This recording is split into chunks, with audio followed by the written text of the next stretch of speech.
Bien, vamos a recordar cierta fórmula para los vectores tangentes. ¿Sí? Si yo tengo una curva cualquiera en la esfera, entonces esta va a ser una curva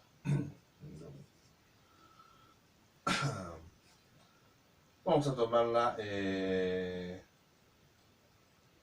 un menos epsilon epsilon. Alfa es esta curva. Sabemos que si nos paramos en algún punto en particular y calculamos su vector tangente, alfa prima entre 0, esto lo podíamos escribir entonces en la base asociada a esta carta. Entonces teníamos coeficientes x tita más x phi. ¿Sí? ¿Por qué? Porque este vector está en el plano tangente asociado a este punto. El punto lo vamos a llamar alfa de t, no lo vamos a llamar p, porque estamos pensando que esto lo hacemos en cualquier lado. Entonces acá tenemos el plano tangente, este es un vector del plano tangente, y sabemos que el plano tangente está generado, por ejemplo, por estos dos vectores que claramente dependen de la parametrización.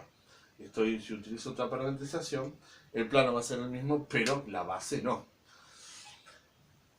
Bueno, entonces, está bueno parar y recordar, ¿quiénes eran estos? ¿Cómo calculábamos estos coeficientes? Bueno, se pueden acordar o no, y la idea para calcular estos coeficientes es pensar en la imagen inversa de la curva. O sea, si nosotros ahora aplicamos x a la menos 1 y componemos con alfa, ¿sí? ¿Qué es entonces x a la menos 1 compuesta con alfa? Es una curva acá, que no le damos nombre habitualmente, pero si esto es tita y esto es phi, entonces va a tener el nombre de tita de t phi de t.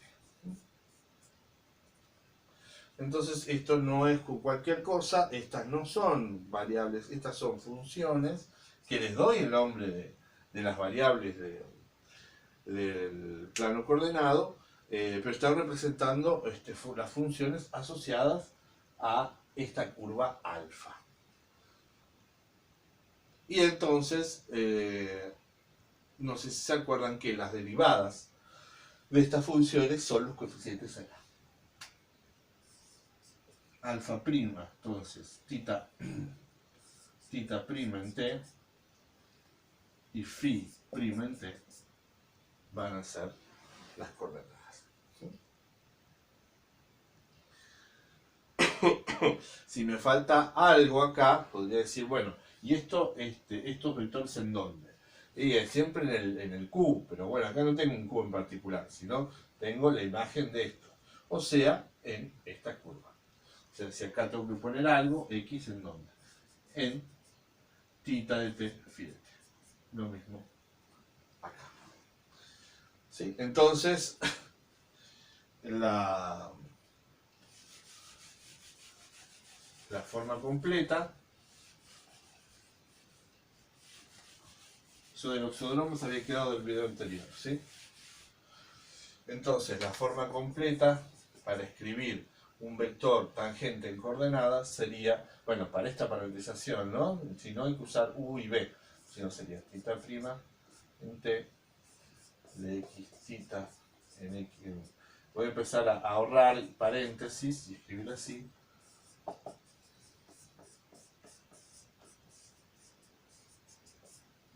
Esta sería la forma. Bueno, entonces, ahora que tenemos esto, nos vamos a preocupar por utilizar esto para el cálculo de las longitudes. Entonces, nosotros tenemos lo de recién, tenemos la carta X, tenemos entonces que una curva acá, la podemos ver acá, y queremos calcular su longitud.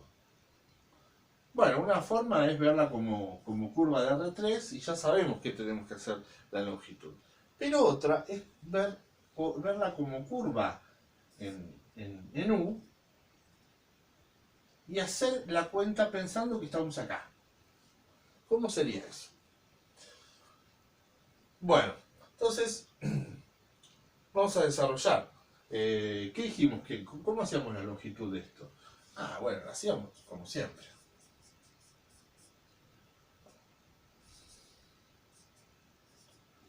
Esto era la longitud de las curvas LR3, sabemos que coincidía. Nada más que acá le vamos a poner alfa de t, porque queremos recordar que esto en realidad es el producto en cada plano tangente. La norma en cada plano tangente, tangente a alfa de t. O en alfa de t tangente a la superficie S. Pensemos que acá tenemos un montón de planitos tangentes y estamos queriendo recordar que las, las normas que tomamos están en esos planos tangentes. Bien.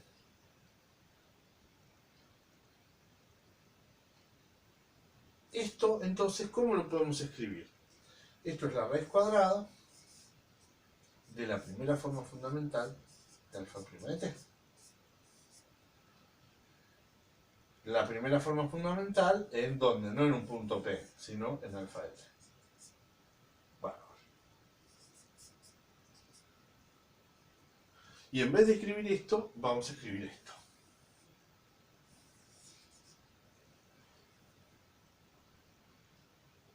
Y inmediatamente recordamos, pero teníamos una fórmula. Y si no nos acordamos, la desarrollamos. Teníamos una fórmula para esto. ¿Sí? ¿Cuál era? La raíz cuadrada de la matriz E, F, F, G.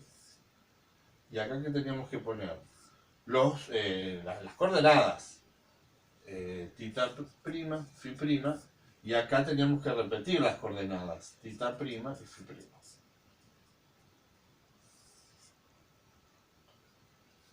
Diferencial T.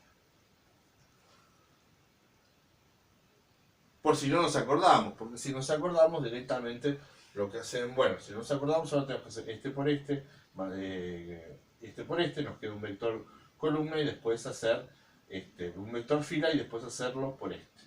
En definitiva nos queda la raíz de tita al cuadrado, tita prima al cuadrado, por E, más 2 veces tita prima, phi prima, por F, más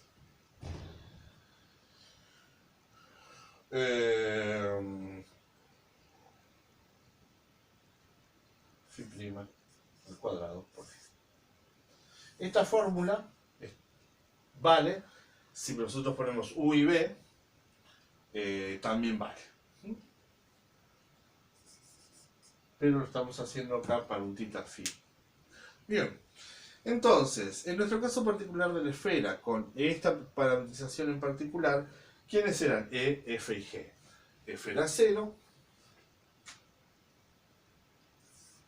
G era 1, y E era, ¿qué? ¿Seno o coseno? Coseno. Coseno cuadrado de phi. Y todas estas cosas dependen, por supuesto, de t. Después podemos hacer, si quieren, un poquito más detallada la cosa para ver cómo es que todo depende de t. A esto, por supuesto, estas funciones todas dependen de t.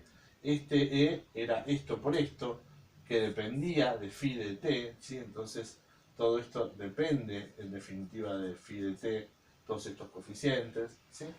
Si lo hacen con detenimiento, y se los dejo como ejercicio entonces, convencerse de que acá aparece este phi de t es justamente esta misma phi de t que aparece acá y acá. ¿Sí? Porque bueno, acá esto vuela.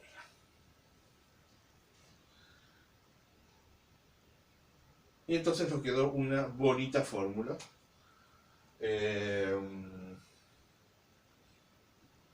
Para las longitudes de las curvas dentro de la esfera parametrizadas por la carta habitual.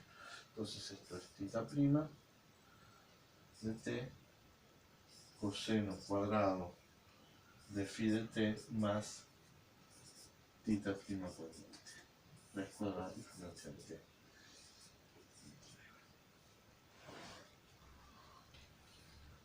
Bueno, vamos a ver cómo esta fórmula no sirve para distintas, primero para hacer las cuentas, y cómo de repente entonces yo me puedo olvidar realmente de la esfera y trabajar solo en la carta. ¿Por qué? Porque yo tengo una carta entonces con tita y con phi, y ahora ya no me importa más la esfera. Porque yo hacia acá tengo una curva que hace esto, tienen mis coordenadas tita y phi, y entonces tengo que usar esto para calcular su longitud. Entonces vamos a pausar y vamos a hacer un ejemplo.